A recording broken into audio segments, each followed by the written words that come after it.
A Black executive perspective now presents Need to Know with the award-winning hyphenated Dr. Nsenga Burton.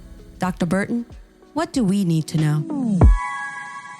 Good afternoon and welcome to Need to Know with Dr. Nsenga Burton. I am she. Today I want to talk to you about what is happening with our country participating, creating what I call a bogus refugee scheme for white South Africans.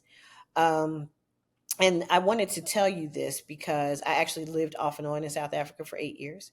So I do have experience living over there and I am very familiar with the politics. And I've written extensively about South Africa for many years. I say all of that to say that this whole idea that the farmers are being, are fleeing violence is false.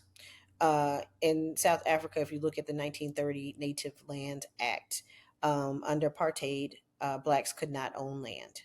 If they had land, it was taken from them and redistributed to whites. They also could not partner with non-black black South Africans to even acquire land that way. It didn't matter if they got married; it didn't matter. And marriage was illegal too. But if they partnered with somebody, they just couldn't do it. So what has resulted is the fact that 72% of the land in South Africa is owned by whites, and these are white people who came from different parts of the world: Germany, England, and they have different names: Afrikaners, Boers, or what have you, if they're Dutch, things of that nature. The point is this: they all came here for nefarious reasons. Nefarious reasons, and that was to participate eventually to participate in apartheid, which was eradicated when Nelson Mandela was freed and all the things. But what I want you to say, what has not been eradicated, is the right sizing of the resources that were stolen from blacks during the apartheid era.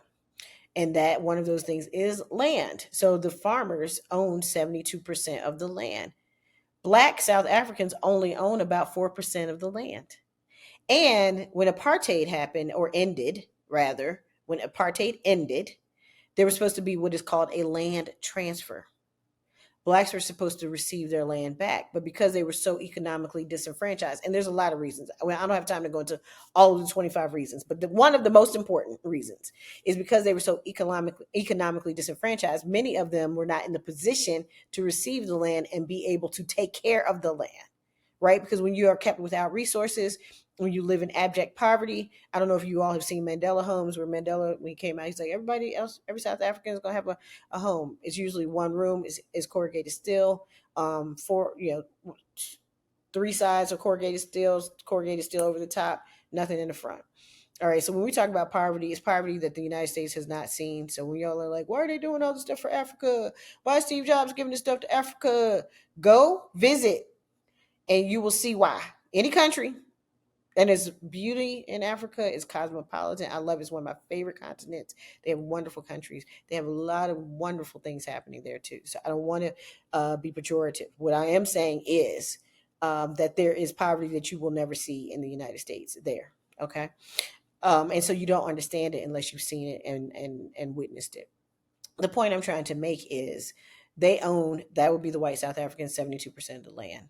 There was a case in February of 2025, that is this year, where a white farmer ran over and killed 3 black schoolgirls. This is a man who has a drinking problem. He has killed someone before, and he fled the scene and has not been charged with a crime. We are in June of 2025 and still has not been charged with a crime. Now, that doesn't happen all the time, but it has happened consistently over the years. Right. So the last one, the next one I'm thinking about was 2023. The one before that was 2021. So every couple of years, you have a white farmer exacting some type of violence against blacks, typically school children or people who are vulnerable. I say all of that to say, do not believe what you hear. We do not need to have white South Africans here in the United States, particularly in my home state of Virginia, because we do not need more white supremacy here. In addition to that, the white South, and this is not all white South Africans. This is not all white South Africans. I'm talking about Afrikaners. I'm talking about Boers. I'm talking about those folks. I'm talking about the Elon Musks of the world. That's what I'm talking about. They are also anti-Semitic. So they're not only racist against blacks and other people, they are anti-Semitic. So we're in a country that is having more and more increasingly anti-Semitic incidents and violence against Jewish folks. And we say we're against it. That's what we keep saying. Oh my God, we're going to say it. Even 47. Anti-Semitism will not stand here, even though I'm surrounded by anti-Semites. Okay, no problem. But what is coming to the United States is more hatred. These are people who, and I'm sure most of you know this, and if you don't, you should know that apartheid was established based on the Jim Crow system that was in the United States of segregation. So they use that as the blueprint for it. But we do not need more 47s and Musks here in the United States. We don't need the vitriol. We don't need the venom.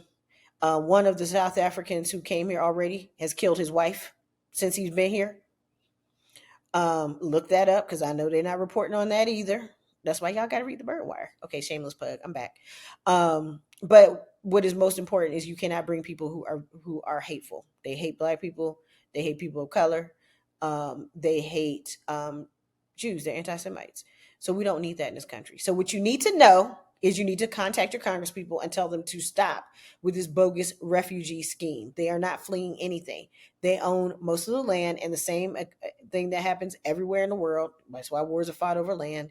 That means they are empowered. I mean, and like ridiculously empowered. So much so that they can run over 3, not 1, not 2, but 3 Black South African schoolgirls and not get charged. And we got a Black president in South Africa. How about that? All right. So thank you for tuning in.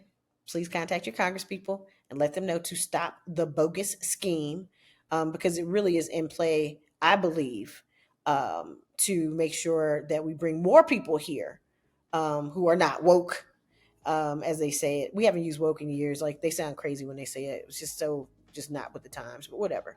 But who are, who traffic in sexism, racism, misogyny, anti-Semitism, xenophobia. These are the people that they are bringing here. And we don't need any more of that in the United States. Thank you for tuning in. Please tune in next week to Need to Know with Dr. Nsenga Burton. And of course, always join, listen to, share a Black Executive Perspective podcast, the award-winning podcast that gives you all sides of the debate. Okay, have a great day. Bye. A Black Executive Perspective.